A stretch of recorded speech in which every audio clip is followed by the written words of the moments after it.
ജ്യോതിഷത്തിലെ ഏറ്റവും കൂടുതൽ ജനങ്ങളെ ഭീതിപ്പെടുന്ന ഒരു സംഗതിയാണ് ഈ ചൊവ്വാദോഷം എന്ന് പറയുന്നത്.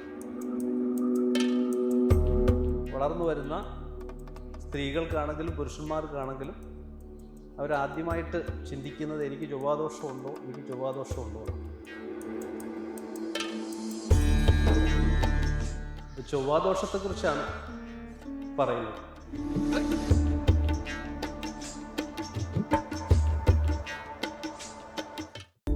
ഭാരതത്തിലെ അതിപുരാതനമായ ശ്രീ വിഷ്ണുമായ സേവാക്ഷേത്രം കരുവന്നൂർ കാരണയിൽ ദേവസ്ഥാനം.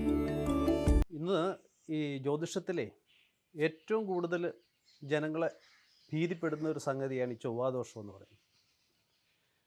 വളർന്നു വരുന്ന സ്ത്രീകൾക്കാണെങ്കിലും പുരുഷന്മാർക്കാണെങ്കിലും അവരാദ്യമായിട്ട് ചിന്തിക്കുന്നത് എനിക്ക് ചൊവ്വാദോഷമുണ്ടോ, എനിക്ക് ചൊവ്വാദോഷമുണ്ടോ എന്നാണ്. ജ്യോതിഷത്തിൽ അതുകൊണ്ട് തന്നെ ഏറ്റവും കൂടുതൽ ഭയം ഉണ്ടാക്കുന്ന ഒരു സംഗതിയാണ്. അപ്പോൾ ഇതിൽ നമ്മൾ ചിന്തിക്കുമ്പോൾ യഥാർത്ഥത്തിൽ ഇങ്ങനെ ഒരു ദോഷമുണ്ടോ, ചൊവ്വാദോഷം ഉണ്ടോ എന്നാണ് നമ്മൾ ശ്രദ്ധിക്കേണ്ടത്.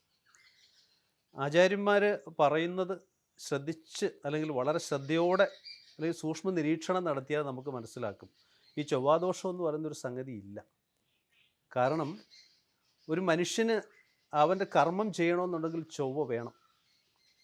അതായത് ഇപ്പോൾ ഒരു കുഞ്ഞ് ജനിക്കണം. അപ്പോൾ ഈ കുഞ്ഞ് ജനിക്കണമെന്നുണ്ടെങ്കിൽ ചൊവ്വയുടെ സഹായമില്ലാതെ പറ്റില്ല. അപ്പോൾ അതുകൊണ്ട് തന്നെ ഒരു കാരണവശാലും ഈ കുജൻ അല്ലെങ്കിൽ ചൊവ്വ എന്ന് പറയുന്ന ആ ഗ്രഹം ദോഷകാരിയല്ല എന്നാണ് ഞാൻ പറയാൻ പോകുന്നത്. നിങ്ങൾ ഏറ്റവും പ്രധാനമായിട്ട് മനസ്സിലാക്കേണ്ടത് ഏറ്റവും കൂടുതൽ അനുകൂലമായിട്ട് നിൽക്കുന്ന ഗ്രഹമാണ് ചൊവ്വ എന്ന് പറയുന്നത്.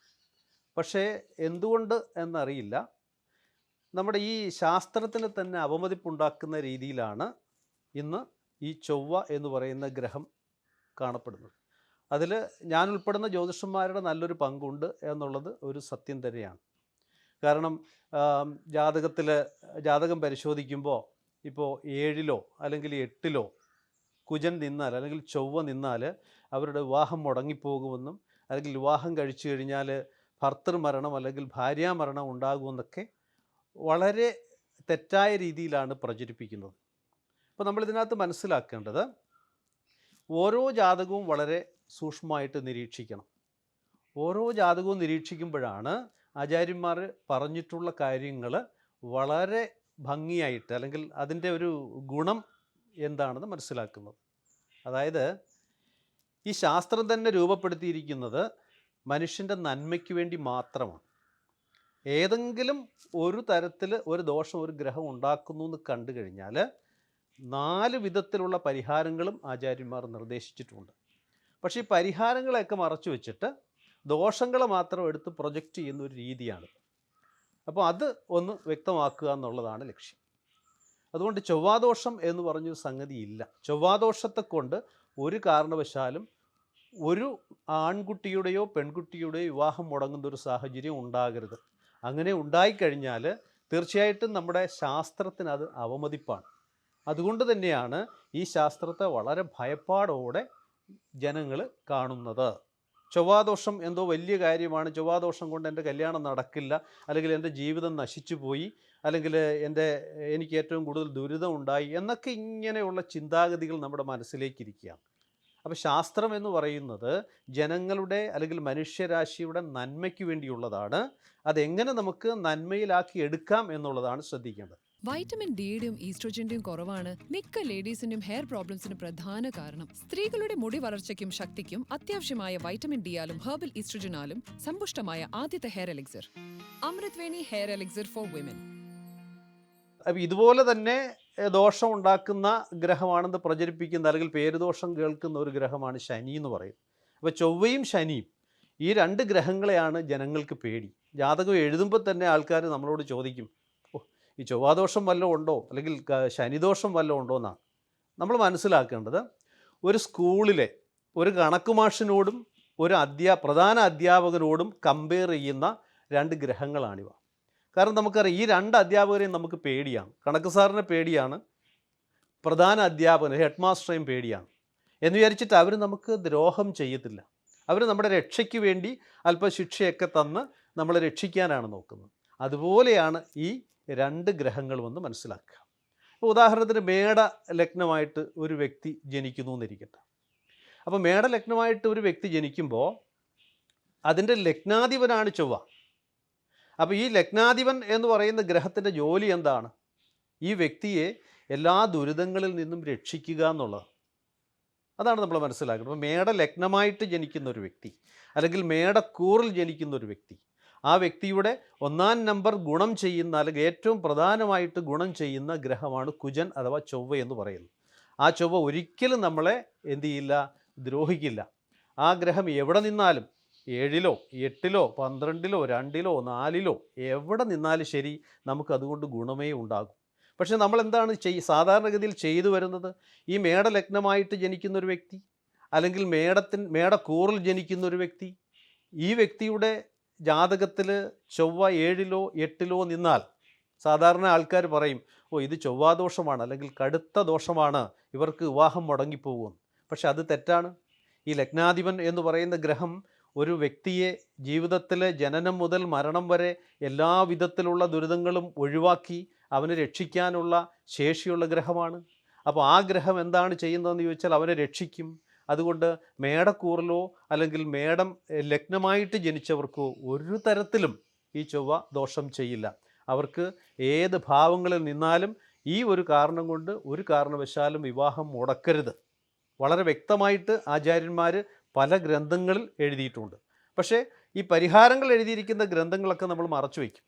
എന്നിട്ട് ആൾക്കാരെ ഭയപ്പെടുത്തുന്നതിന് വേണ്ടി ആദ്യം പറഞ്ഞ ദോഷത്തെ മാത്രം പ്രൊജക്റ്റ് ചെയ്യും. അത് മാറ്റുക.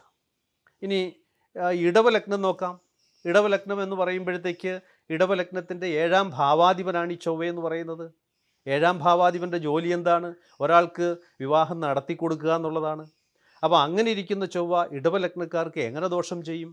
ഒരു കാരണവശാലും ദോഷം ചെയ്യില്ല എന്ന് മനസ്സിലാക്കുക. അതുപോലെ തന്നെ മിഥുന ലഗ്നത്തിലേക്ക് പോയാലോ? മിഥുന ലഗ്നത്തിലേക്ക് പോയാൽ തീർച്ചയായിട്ടും അവൻ്റെ 7-ാം ഭാവം എന്ന് പറയുന്നത് വ്യാഴത്തിൻ്റെ രാശിയായിട്ട് അല്ലെങ്കിൽ വളരെ ശുഭഗ്രഹമായ, നമുക്കറിയാം വളരെ ശുഭഗ്രഹമായ ഒരു ഗ്രഹമാണ് വ്യാഴം എന്ന് പറയുന്നത്. അപ്പോൾ ഈ വ്യാഴത്തിൻ്റെ രാശിയാണ് മിഥുനത്തിൻ്റെ 7-ാം ഭാവം എന്ന് പറയുന്നത്. അപ്പോൾ ഒരു ശുഭൻ്റെ രാശിയായിട്ടുള്ള ധനുരാശിയാണ് ഈ മിഥുനത്തിൻ്റെ 7-ാം ഇടമായിട്ട് വരുന്നത്. അങ്ങനെയുള്ള സ്ഥാനത്ത് ഈ ചൊവ്വ വന്ന് നിന്നാൽ ചൊവ്വ അവൻ ദോഷം ചെയ്യാനുള്ളൊരു ടെൻഡൻസി കാണിക്കില്ല. കാരണം മിത്രൻ്റെ രാശിയിൽ അല്ലെങ്കിൽ ഒരു ബന്ധുവിൻ്റെ വീട്ടിൽ നിൽക്കുമ്പോൾ അവൻ വളരെ സന്തോഷത്തോടു കൂടിയായിരിക്കും നിൽക്കുന്നത്. അതുകൊണ്ട് തന്നെ ഒരു കാരണവശാലും ചൊവ്വാദോഷം എന്ന് പറയുന്ന സംഗതി മിഥുന ലഗ്നക്കാർക്കോ അല്ലെങ്കിൽ മിഥുനം രാശിയിൽ ജനിച്ചവർക്കോ ഉണ്ടാകില്ല എന്ന സത്യം മനസ്സിലാക്കുക. ഇപ്പോൾ സ്ത്രീ ജാതകം എടുക്കാം നമുക്ക്. ഇപ്പോൾ സ്ത്രീ ജാതകം, മിഥുന ലഗ്നക്കാരായ സ്ത്രീ ജാതകം, അവരുടെ 8-ാം ഭാവം എന്ന് പറയുന്ന മകരമാണ്. ഈ കുജൻ എന്ന് പറയുന്ന ഗ്രഹം മകരത്തിൽ കയറി നിന്നാൽ വളരെ ഉച്ചസ്ഥനായിട്ടാണ് നിൽക്കുന്നത്. ഉച്ചസ്ഥനായിട്ട് നിന്ന് കഴിഞ്ഞാൽ സ്വാഭാവികമായിട്ടും വളരെ നല്ല ഫലങ്ങളാണ് കൊടുക്കേണ്ടത്. അതുപോലെ തന്നെയാണ് കർക്കിടക ലഗ്നം. കർക്കിടക ലഗ്നം നമുക്കൊന്ന് ശ്രദ്ധിക്കാം. കർക്കിടക ലഗ്നത്തിൻ്റെ യോഗകാരകനാണ് കുജൻ. എന്തൊക്കെ ഗുണങ്ങളാണോ ആ ജാതകന് കൊടുക്കാൻ പറ്റുന്നത് അതൊക്കെ കൊടുക്കും. അതുകൊണ്ട് തന്നെ ഇത് 2-ലോ 4-ലോ 7-ലോ 8-ലോ 10-ലോ 12-ലോ ഒക്കെ നിന്നാലും ശരി, ഒരു കാരണവശാലും ചൊവ്വാദോഷമെന്ന് പറയുകയും ചെയ്യരുത്. ഈ ഒരു കാരണം കൊണ്ട് ആരുടെയും വിവാഹം മുടക്കുകയും ചെയ്യരുത്. അത് വളരെ പ്രധാനമായിട്ട് നമ്മൾ ശ്രദ്ധിക്കേണ്ട കാര്യമാണ്. ജ്യോതിഷശാസ്ത്രത്തിൻ്റെ ഉള്ളറയിലേക്ക് ഇറങ്ങി ചെല്ലുമ്പോഴാണ് ഇതിനെക്കുറിച്ച് കൂടുതലായിട്ട് കാര്യങ്ങൾ മനസ്സിലാക്കിയത്. അതുകൊണ്ട് കൂടിയാണ് ഈ പറഞ്ഞത്. ചിങ്ങലഗ്നത്തിനും അതുപോലെ തന്നെയാണ്. എന്താണെന്ന് ചോദിച്ചാൽ, അപ്പോൾ ഈ ചിങ്ങലഗ്നക്കാർക്കും ഏറ്റവും കൂടുതൽ സൗഭാഗ്യങ്ങൾ കൊടുക്കുന്ന ഗ്രഹമാണ്. അതാണ് നമ്മൾ മനസ്സിലാക്കേണ്ടത്. അപ്പോൾ ഏറ്റവും കൂടുതൽ സൗഭാഗ്യങ്ങൾ കൊടുക്കാനായിട്ട് ഒരു ഗ്രഹത്തെ നമ്മൾ ചുമതലപ്പെടുത്തിയിരിക്കുമ്പോൾ ഒരിക്കലും ഒരു വിവാഹ വിഷയത്തിൽ ആ ഗ്രഹം ദോഷം ചെയ്യില്ല എന്ന യാഥാർത്ഥ്യമാണ് മനസ്സിലാക്കേണ്ടത്. അതുപോലെ തന്നെ കന്നി ലഗ്നത്തിലേക്ക് വന്നാലോ, 7-ാം ഇടമെന്ന് പറയുന്നത് വ്യാഴത്തിൻ്റെ രാശിയാണ്. വ്യാഴം എന്ന് പറയുന്നത് വളരെ ശുഭകരമായ അല്ലെങ്കിൽ സർവേശ്വരന്മാരുടെ ഈശ്വരനായിട്ടുള്ള ഒരു ഗ്രഹമാണ് വ്യാഴം എന്ന് പറയുന്നത്. അപ്പോൾ ഈ വ്യാഴത്തിൻ്റെ രാശിയാണ് മീനം. അപ്പോൾ അവിടെ ഈ ചൊവ്വ നിന്നാലും ചൊവ്വയ്ക്ക് പാപം ചെയ്യാനുള്ള ശേഷി കുറയും. വളരെ ഗുണകരമായ എന്തെങ്കിലും ഒരു അനുഭവമായിരിക്കും കൊടുക്കുന്നത്. അതുപോലെ തന്നെ സ്ത്രീ ജാതകത്തിൽ കന്നി ലഗ്നത്തിന് 8-ാം ഇടത്ത് ചൊവ്വയുടെ സ്വന്തം രാശിയാണ്, അല്ലെങ്കിൽ മേടം എന്ന് പറയുന്നത് സ്വക്ഷേത്രമാണ്. അപ്പോൾ സ്വക്ഷേത്രത്തിൽ ബലവാനായി നിൽക്കുന്ന ചൊവ്വ ഒരിക്കലും ഒരു വൈവാഹികമായിട്ടുള്ളൊരു ക്ലേശം ഒരു സ്ത്രീയുടെ ജാതകത്തിൽ ഈ പറയുന്ന 8-ാമിടത്ത് ഈ കുജൻ കയറി നിന്നു എന്ന് വിചാരിച്ചിട്ട് ഒരു കാരണവശാലും അവർക്ക് ഭർത്തൃവിയോഗം ഉണ്ടാകില്ല. അത് 100% ഉറപ്പാണ്. കാരണം എന്താണെന്ന് ചോദിച്ചാൽ ചൊവ്വ സ്വക്ഷേത്രത്തിൽ അല്ലെങ്കിൽ സ്വന്തം രാശിയിൽ വളരെ സന്തോഷകരമായി നിൽക്കുന്നു എന്നാണ് മനസ്സിലാക്കുന്നത്. ഇനി നമുക്ക് തുലാം രാശി എടുക്കാം.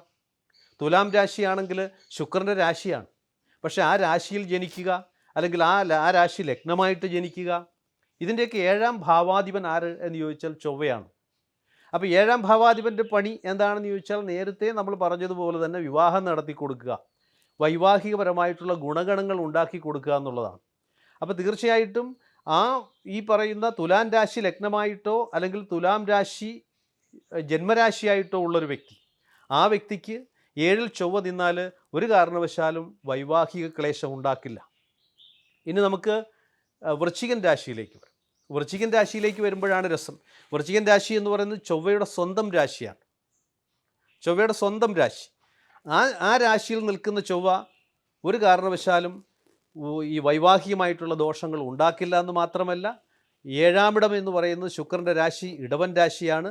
അപ്പോൾ ലഗ്നാധിപനായ കുജൻ അല്ലെങ്കിൽ ലഗ്നാധിപനായ ചൊവ്വ ഈ 7-ാമിടത്തേക്ക് നോക്കുകയോ അല്ലെങ്കിൽ 7-ാമിടത്ത് നിൽക്കുകയോ ചെയ്താൽ അവിടെയും ഒരു കാരണവശാലും നമുക്ക് ദോഷമുണ്ടാക്കുന്നില്ല അല്ലെങ്കിൽ വൈവാഹിക ക്ലേശം ഉണ്ടാക്കുന്നില്ല എന്ന സത്യം നമ്മൾ മനസ്സിലാക്കും.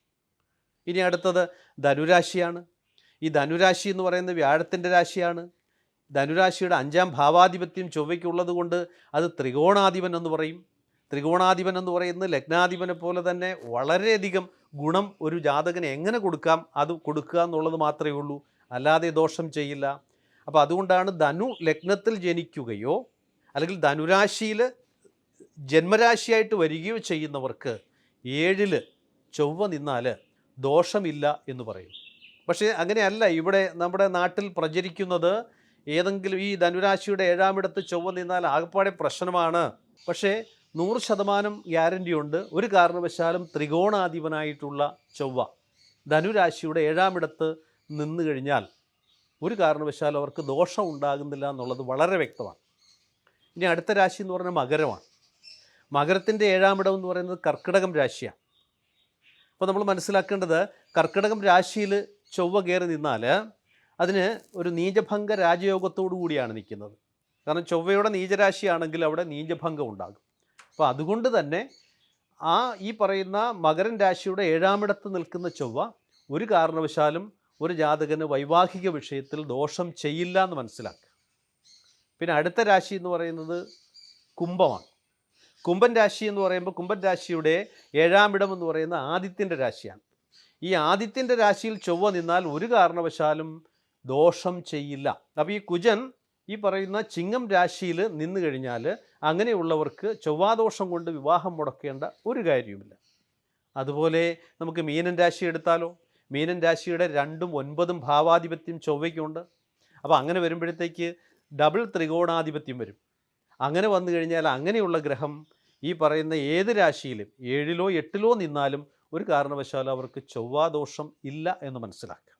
അപ്പോൾ ഇതിൽ നിന്ന് നമ്മൾ മനസ്സിലാക്കി എന്താണെന്ന് ചോദിച്ചാൽ 12 രാശികളുണ്ട്. ഈ 12 രാശികളെ നമ്മൾ വളരെ ശാസ്ത്രീയമായിട്ട് വിശകലനം ചെയ്യുമ്പോൾ ഒരു തരത്തിലല്ലെങ്കിൽ മറ്റൊരു തരത്തിൽ ഈ കുജൻ അഥവാ ചൊവ്വ ജനങ്ങൾക്ക് അല്ലെങ്കിൽ മനുഷ്യരാശിക്ക് ഗുണം ചെയ്യുന്ന ഗ്രഹമാണ്. ഈ ഒരു സത്യം മനസ്സിലാക്കാതെ ജനങ്ങളെ ഭയപ്പെടുത്തുന്ന ഒരു രീതിയാണെന്ന് ശാസ്ത്രം കൈകാര്യം ചെയ്യുന്ന കുറച്ച് ആൾക്കാരെങ്കിലും ഇത് അവലംബിച്ചു പോകുന്നു. ഇത് മാറണം തീർച്ചയായിട്ടും.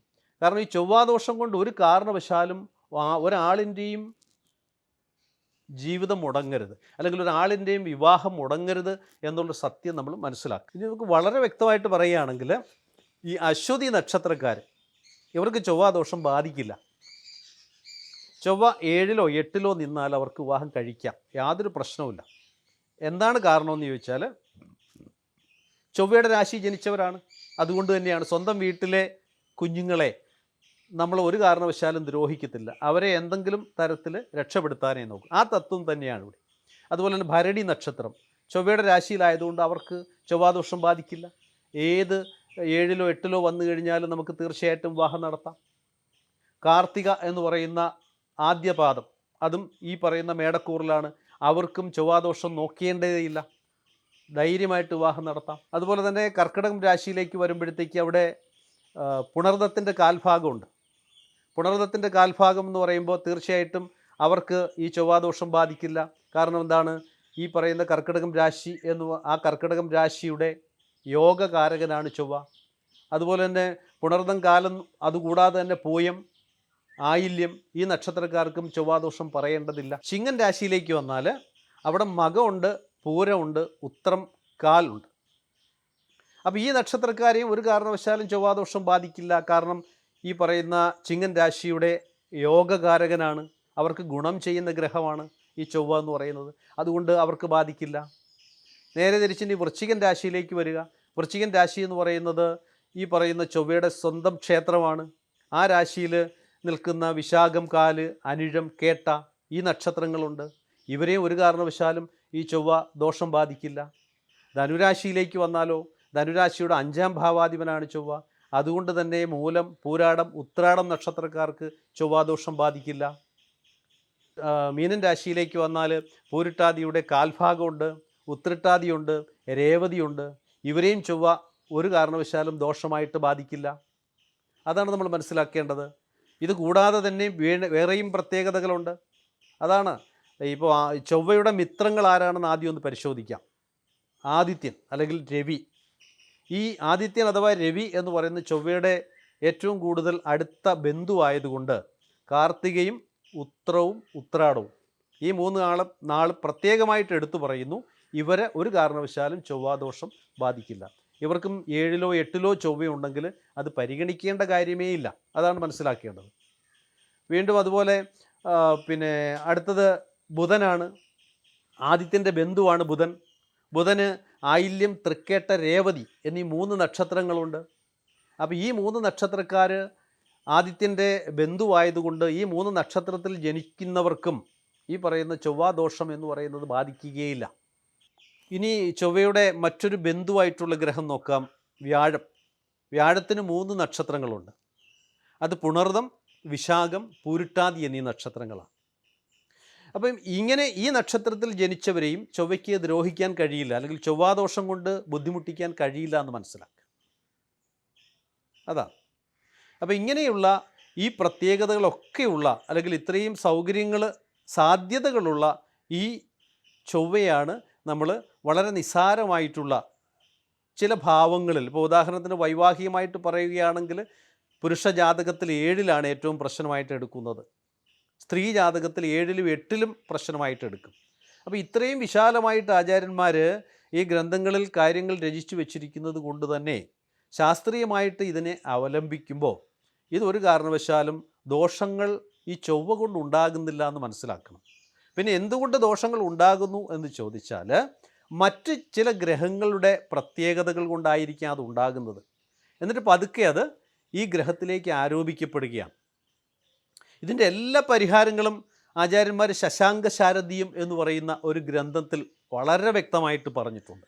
അവിടെയാണ് പറയുന്നത്, എന്തെങ്കിലും ദോഷം ചൊവ്വയെക്കൊണ്ടുണ്ടാകുമെന്ന് കണ്ടാൽ ഒരു സുബ്രഹ്മണ്യ പ്രതിമ അല്ലെങ്കിൽ ഒരു സുബ്രഹ്മണ്യൻ്റെ പ്രതിബിംബം ആലേഖനം ചെയ്ത ഒരു തകിട് സുബ്രഹ്മണ്യസ്വാമി ക്ഷേത്രത്തിൽ സമർപ്പിച്ചാൽ മതി എന്നാണ് പറയും.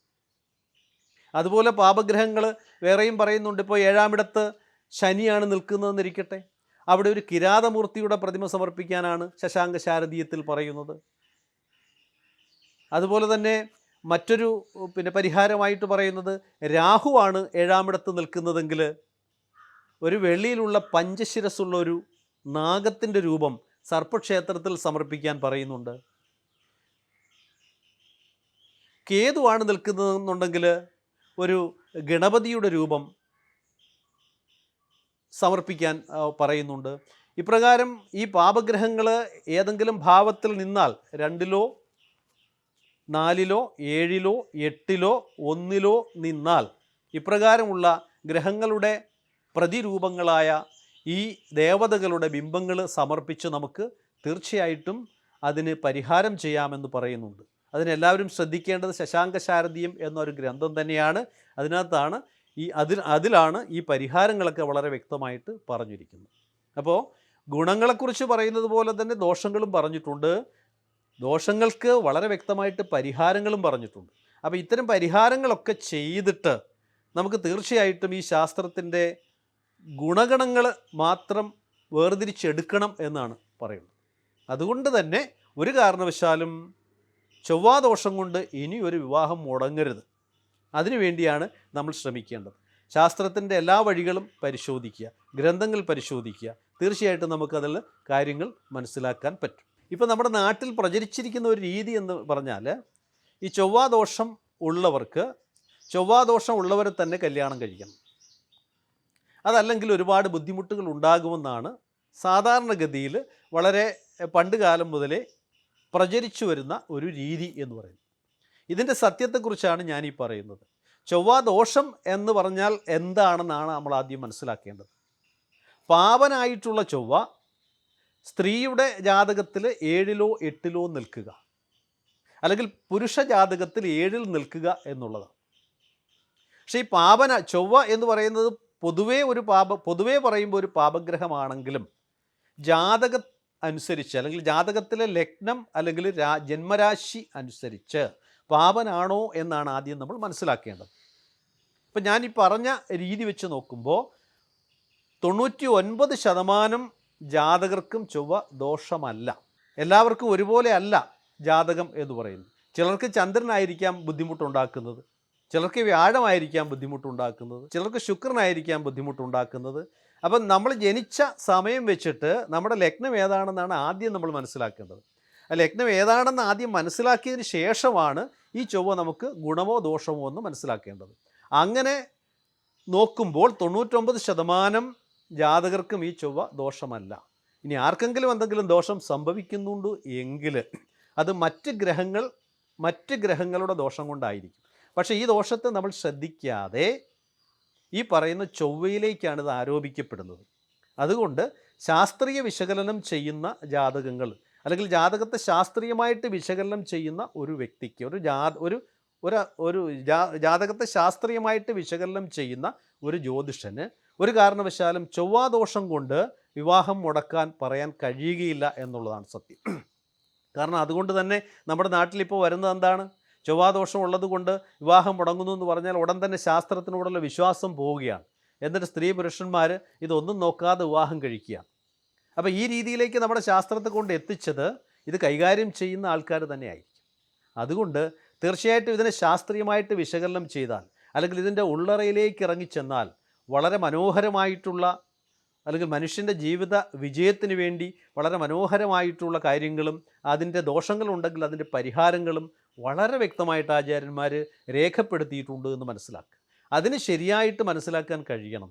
അതിനെ മനസ്സിലാക്കി ഈ ജാതകം ചേരില്ല എന്ന് പറയുന്ന തത്വം ഒഴിവാക്കിയിട്ട് ചേർക്കാൻ പറ്റാത്ത ഒരു തത്വം ഉണ്ടെങ്കിൽ അതിനെ ചേർക്കാൻ പറ്റുന്ന അനേക തത്വങ്ങൾ ആചാര്യന്മാർ പറഞ്ഞിട്ടുണ്ട് എന്നാണ് അറിയേണ്ടത്. അതറിഞ്ഞ് പെരുമാറിയാൽ ആർക്കും ഇതുകൊണ്ട് ദോഷം ഭവിക്കില്ല എന്ന് വളരെ വ്യക്തമായിട്ട് പറയാൻ ആഗ്രഹിക്കുക. അപ്പോൾ ഇവിടെ ചൊവ്വാദോഷം ഉള്ളവരെ തന്നെ കല്യാണം കഴിക്കണം എന്നാണ് നമ്മുടെ നാട്ടിൽ ഇപ്പോൾ പ്രചരിച്ചിരിക്കുന്ന ഒരു തത്വം എന്ന് പറയുന്നത്. എന്തുകൊണ്ടാണ് അങ്ങനെ പറയുന്നത് എന്ന് പറഞ്ഞാൽ, 7-ാമിടത്ത് ചൊവ്വ നിൽക്കുമ്പോൾ പുരുഷ ജാതകത്തിൽ 7-ാമിടത്ത് ചൊവ്വ നിൽക്കുമ്പോൾ സ്ത്രീ ജാതകത്തിൽ 7-ലോ 8-ലോ ചൊവ്വ വേണം എന്നാണ് പറയുന്നത്. അതിലെ ഒരു ശരി തെറ്റാണ്, അതിലെന്തെങ്കിലും ശരിയോ തെറ്റോ ഉണ്ടോ എന്നാണ് നോക്കേണ്ടത്. സാധാരണഗതിയിൽ അങ്ങനെയാണ് വിവാഹം കഴിപ്പിക്കേണ്ടത്. ഇനി ഒരു കാരണവശാലും ആ ഒരു കാരണം കൊണ്ട്, അല്ലെങ്കിൽ 7-ാമിടത്ത് ചൊവ്വ ഉള്ള ജാതകം കിട്ടുന്നില്ല എന്ന് വെച്ചിട്ട് ഒരു വിവാഹം മുടക്കേണ്ടതില്ല. കാരണം ഈ 7-ാമിടത്ത് ചൊവ്വ എന്ന് പറയുന്നത് ഒരു പൊതുതത്വം മാത്രമാകുന്നുള്ളൂ. 7-ാമിടത്ത് ചൊവ്വയുള്ള ഒരാളിന് വിവാഹം കഴിക്കണം, അല്ലെങ്കിൽ 7-ാമിടത്ത് ചൊവ്വയുള്ള പുരുഷന് 7-ലോ 8-ലോ ചൊവ്വയുള്ള സ്ത്രീയെ വിവാഹം കഴിക്കണമെന്നൊരു പൊതുതത്വമാണ്. അവിടെയാണ് നമ്മൾ ഈ പറഞ്ഞ കാര്യങ്ങൾക്ക് പ്രസക്തി ഏറുന്നത്.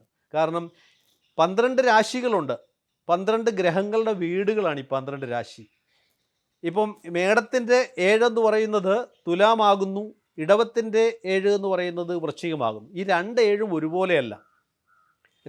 ഒരുപോലെയല്ല, അതാണ് മനസ്സിലാക്കേണ്ടത്.